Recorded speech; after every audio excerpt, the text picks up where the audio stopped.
Hello everyone, দেখো আজকেও আমি সব শাড়ি জামা কাপড় সব রোদ্রে দিয়েছি। তো বন্ধুরা, কেমন আছো তোমরা সবাই? আশা করি তোমরা সবাই ভালো আছো, সুস্থ আছো। আরও একটা নতুন ব্লগে, আরও একটা নতুন সকালে তোমাদের সবাইকে ওয়েলকাম জানাচ্ছি। তো এখন সকালবেলা জাস্ট প্রিয়াংশুকে দিয়ে ঘরে এসেছি, আর এত সুন্দর রোদ বেরিয়েছে, তো রোদ্রের লোভ লোভ না আমি ছাড়তে পারছি না আর কি। তো ভাবলাম যে জামা কাপড় 4-5 দিন ধরে দেওয়ার পর ভাবলাম আর দেবো না, হাতে প্রচণ্ড ব্যথা, কেননা দেয়া তোলা সেগুলোকে ঠান্ডা করে আবার ভাঁজ করে ঠিক করে গুছিয়ে রাখা তো খুব কষ্টকর ব্যাপার।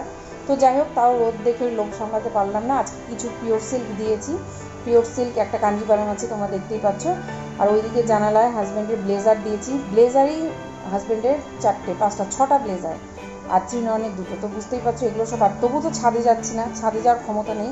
এই সামনের বারান্দায় সকাল টাইমটা 12টা পর্যন্ত রোদ থাকে, তো এই অনেক জানালায় আর সামনের বারান্দায় দিচ্ছি আর কি। আর এখানে দেখো প্রিয়াংশু বাবু রাত্রে উইকেট লাগিয়ে এখানে খেলছিল, তো সেটা আর তোলা হয়নি। তো এই ঝুড়িটা না, এই ঝুড়িটাতে প্রিয়াংশু ছোটোবেলায় খেলনা থাকতো, তো এটা ওপরে তুলে রেখেছিলাম, তো এটাকেই নামিয়ে নিয়েছি। এতে ওর ব্যাট উইকেট বল সব ঢুকিয়ে রেখে দিই আর কি। প্রিয়াংশুও খেলা হলে সব গুছিয়ে রেখে দেয়, কিন্তু কালকে রাত্রে আর গুছাতে পারিনি, কেননা বকাবকি করছিলাম, শোয়ার টাইম হয়ে গেছে। ও তখন উইকেট লাগিয়ে ব্যাট নিয়ে গ্লাভস পরে খেলছিল, তো বকাবকির ভয়ে ও সব ওইভাবে ফেলেই শুতে চলে গিয়েছিল। তো যাই হোক, সকালে এসে একটু ঘরটারগুলো গোছগাছ করে নিলাম, জামাকাপড়গুলো রোদ্রে দিয়ে দিলাম। আর হাজব্যান্ড কালকে রাত্রে নিয়ে এসে দেখো কচুটা কেটে নিয়ে এসছে।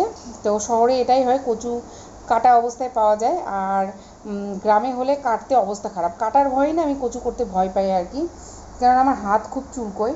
তো কচুটাকে ভালো করে ধুয়ে, যেহেতু কেনা কচু আর কেটে আনা কচু, তো যাই হোক আমি আবার ভালো করে বাছলাম, বেছে ধুয়ে নুন দিয়ে এটাকে সেদ্ধ করতে দেবো। আর ফ্রিজ থেকে মাছ বার করে রেখেছি অনেকক্ষণ। আছে হচ্ছে কাতলা মাছ, আর আছে হচ্ছে পাবদা মাছ। কাতলা মাছগুলো ভাজা করব, 4 পিস আছে। প্রিয়াংশুরা ভাজা খেতে ভালোবাসে, আর পাবদা মাছে পাতলা ঝোল করব, কেননা বেশি রিচ এখন আমরা খাচ্ছি না, তোমরা জানো, প্রিয়াংশুর জন্য। আর দুভাগে রান্না করা না খুব মুশকিল, রান্নাতে দেরিও হয়। ওই জন্য হাজব্যান্ড বলেছে তুমি একভাবেই করবে, তেল ছাড়া করবে, কেননা তেল ছাড়া খাওয়াটা সবার পক্ষেই ভালো।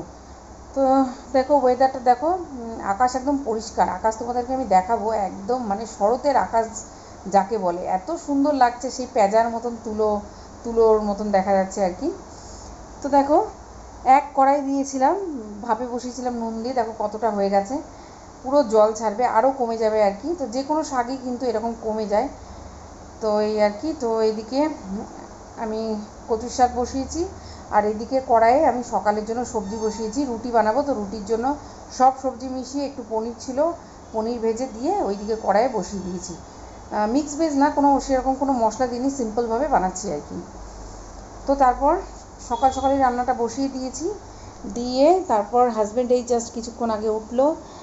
ত্রিনয়ন অনেকক্ষণ আগে উঠে গেছে, ও উঠে ছাদে গিয়েছিল, ছাদে একটু এক্সারসাইজ করলো, করে আজকে মাঠে যাবে বলছিল। তারপর আমি বললাম বাবা এত রোদে আর মাঠে যেতে হবে না, যেহেতু আজকে কলেজ একটু দেরি করে আছে আর কি, তো সেই জন্য। তো আমি এ ঘরের বিছানাটাও ঠিকঠাক করে নিলাম। তারপর দেখো কত জামা কাপড়, এগুলো সব কালকে সন্ধেবেলা ওয়াশ করেছি। তো আকাশটা মেঘলা করছিল, যার জন্য আমি এখানে বারান্দাতে এইভাবে মেলে রেখে দিয়েছিলাম, তো শুকিয়ে গেছে। যাই হোক, এগুলো সব তুলে ভাঁজ করে ঠিকঠাক জায়গা মতন রেখে দেবো। আর রান্নাটা তাড়াতাড়ি বসিয়ে দিলাম, কেননা কচুর শাকটা তো কাটাই ছিল।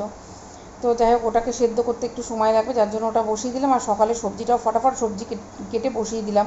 তারপরে রুটি করতে হবে, ভাত করতে হবে, মাছের ঝোল করতে হবে। তো এই সব কিছু করে তারপর যাব প্রিয়াংশুকে আনতে। আর আজকে সকাল সকাল গোপালকে পুজো করে গোপাল তুলে দিয়েছি, যেটা আমার রোজকার কাজ, গোপাল তুলে ভোগ লাগিয়েই তারপরে আমি বেরোই। তো আজকে 10-10:30টায় যে ভোগটা লাগাই আর কি, তো সেটা ত্রিনয়ন বললো মা তোমাকে আর ঠাকুর ঘরে এখন ঢুকতে হবে না, তুমি এদিকের কাজ সারো, আমি ঠাকুরকে পুজো দিয়ে তারপর কলেজ যাব।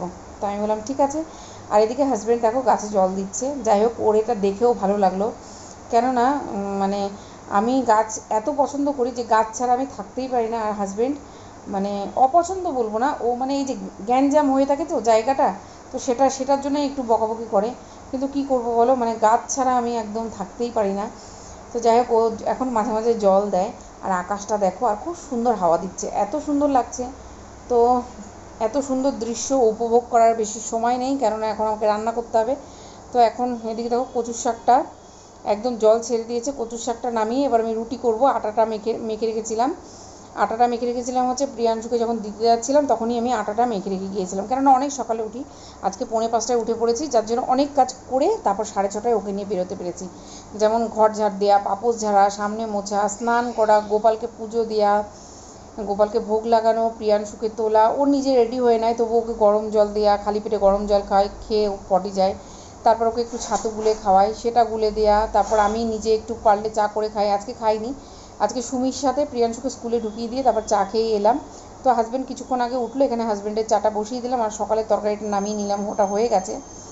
তো তারপর প্রিয়াংশুকে রেডি করা, আমি নিজে রেডি হই, তারপর হচ্ছে আটা মেখেছি, আটা মেখে ওই ঘরের বিছানাটা গুছিয়ে এরকম টুকটাক অনেক কিছু কাজ করেই তারপরে কিন্তু আমি বেরোই। তারপর 6:30টায় প্রিয়াংশুকে নিয়ে বেরিয়েছি।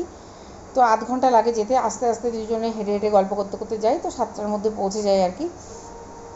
তো 7:05 গেট বন্ধ করে দেয় আর কি। তারপর নিজে গরম জল খেয়েছি, ব্রাশ করা, ফ্রেশ হওয়া, বুঝতেই পারছো এত কাজ সেরে তারপর আমি যাই।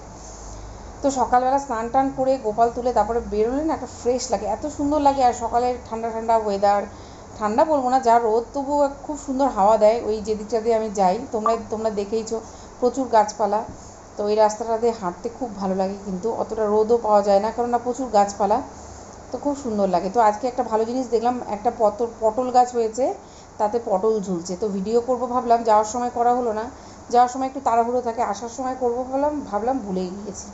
তো যাই হোক, নেক্সট যেদিন যাবো তোমাদেরকে দেখাবো। তো আমি কোনোদিন পটল গাছ দেখেছিলাম না বলা ভুল, দেখেছিলাম আমার শ্বশুরবাড়ির ওখানে খেতে, তো এটা তো মানে এখানে আর কি দেখিনি, তো এই প্রথম দেখলাম। তো যাই হোক, পটলের লতি খেতে খুব ভালো লাগে, পটল গাছের যে পাতাটা আর কি হয় ওটা নাকি খুব তেতো হয়, আমি কোনোদিন খাইনি, আমার যারা খায়। তো এই দেখো এখানে রুটি করে নিচ্ছি জলখাবারে, আর সবজি তো হয়ে গেছে, এক হাতে ফোন ধরে আছি, এক হাতে ভিডিও করছি, তো রুটিটা ওল্টাতে একটু লাল হয়ে গেল আর কি। তো চলো ফটাফট রুটি করে নেব, রুটি করে তারপর হচ্ছে মাছগুলো বার করে রেখেছি, শাকটা তো হয়ে গেছে, এবার মানে শাকটা সেদ্ধ হয়ে গেছে, কচু শাকটা এবার সোমবার দেবো, মাছ করব, মাছের ঝোল করব, এসব করে তারপর বেরোবো। আর আজকে পুজোর দায়িত্ব ত্রিনয়ন নিয়ে নিয়েছে, যার জন্য আর টেনশন নেই। অন্যদিন কী হয়, যতটুকু যা হলো রান্না, তারপরে আবার স্নান করে আবার আমি ঠাকুর ঘরে ঢুকি, তো আজকে একবারে প্রিয়াংশুকে নিয়ে এসে তারপর স্নান করে দুপুরে যেটা ভোগ লাগাবো ধরো 1টা-1:30টার দিকে, তো সেটা আমি করে নেব।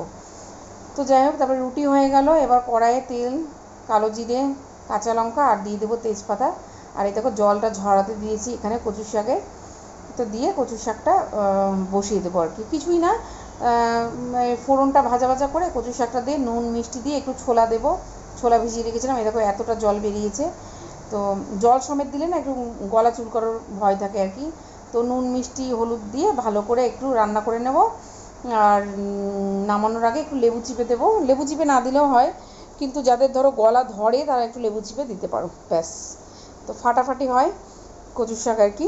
তো কচুর শাক দেখে না আমার মনে পড়ে যাচ্ছে লকডাউনের কথা, লকডাউনে যে 4-5 মাস আমি থেকেছিলাম আমার গ্রামের বাড়িতে, তো এত সুন্দর দিনগুলো কাটিয়েছি যে কি বলবো, শেষ দিয়ে আমি বিকেলবেলা বেরিয়ে পড়তাম আমাদের বাগানে, কত শাক তুলতাম তার ঠিক নেই, তারপর কচুর শাক, তারপরে রান্না করতাম, ধরো কোনো দিন শাক শেষ দিয়ে রান্না করতো, বেশিরভাগ আমি শেষ দিকে রান্না করতে বলতাম, কেননা শেষ দির হাতের শাক, যে কোনো শাক ফাটাফাটি হয়, তো শেষ দিকে বলতাম তুমি রান্না করো, তুমি রান্না করে আমাকে দেবে, তো শেষ দিয়ে রান্না করে শাক দিত, তো খুব মানে মজা করে কাটিয়েছি আর কি। তো ভীষণ মিস করি আমি আমার গ্রামের বাড়ি, কত সুন্দর নিজের বাড়িতে থাকবো, নিজের লোকেদের সাথে থাকবো, বাড়ি ভর্তি লোকজন, এত ভালো লাগে যে কি বলবো।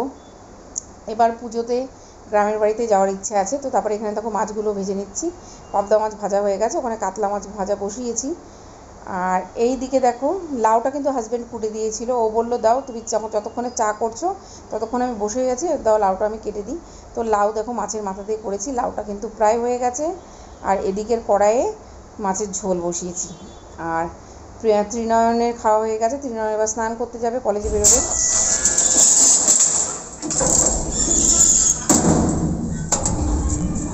তো এখন প্রিয়াংশুকে আনতে যাচ্ছি, আর কিছু ব্লাউজের পিস ছিল সেগুলো বানাতে দিতে যাবো আর কি।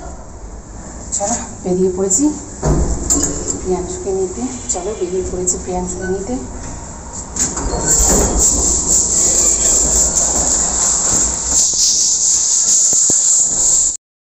তো এখানে দেখো সিঁড়ি ধোয়া হচ্ছে, ছাদ সিঁড়ি মাসে 3বার কি 4বার ধোয়া হয়, তো এই দাদাই ধুয়ে দেয়, তো সেটাই এখানে ধুচ্ছে। ওপর থেকে ধুতে ধুতে নিচে চলে এসছে, আর দেখো পুরো সার্ফ জলে ভর্তি। আমি খুব সাবধানে বেরোচ্ছি আর কি।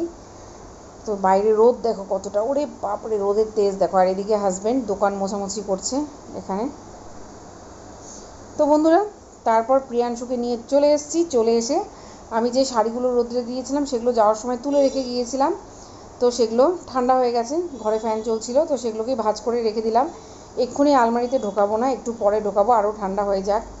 আর এবার দেখো ওই জানালায় কিছু ব্লেজার দিয়ে দিলাম, এক ব্যাচ দিয়েছিলাম, আরেক ব্যাচ দিলাম। তো তোমাদেরকে তখন বলেছিলাম সকালবেলা যে আমি শরতের আকাশটা তোমাদেরকে দেখাবো। তো দেখো শরতের আকাশটা দেখো, জাস্ট অসাম। সে আমরা পড়ি না শরৎকালের আকাশ, একদম মানে পেঁজা পেঁজা তুলোর মতন লাগে, সাদা পেঁজা তুলোর মতন, তো একদম ঠিক তাই। কত কিছুর আকৃতি যে তুমি বানাতে পারবে দেখো। ঠিক এখানে কি মনে হচ্ছে বলো তো, বজরংবলী উড়ে যাচ্ছে, তাই না? ওপরেরটা তাই মনে হচ্ছে। তো আমি কিছুক্ষণ বসে বসে ওগুলোই, মানে ছোট্টোবেলায় এগুলো খুব করতাম আগে। তো এখন তো চারিদিকে উঁচু উঁচু বিল্ডিং হয়ে গেছে, শিলিগুড়ির কথা বলছি। তো এইখানেও দেখো কিছু ব্লেজার আমি রোদ্রে দিয়েছি, 6টা 7টা 8টা ব্লেজার। তো যাই হোক, এদিকে রোদ্রে দিয়েছি। তো যেটা বলছিলাম, শিলিগুড়িতে তো আগে এত উঁচু উঁচু বিল্ডিং ছিল না, মাঠ মাঠ ছিল।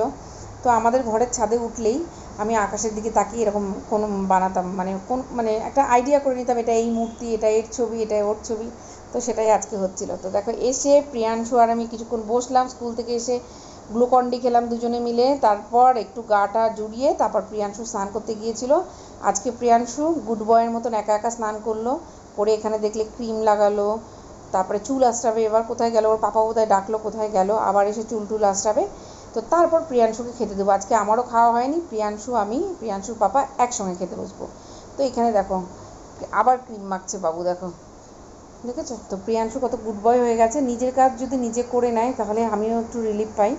তো ওদিকে দেখো ওয়াশিং মেশিনটা আবার খোলা দেখছো, কেননা আবার কিছু জামা কাপড় ওয়াশ করতে দেবো। ভারী ভারী জামা কাপড় না হাতে ব্যথার জন্য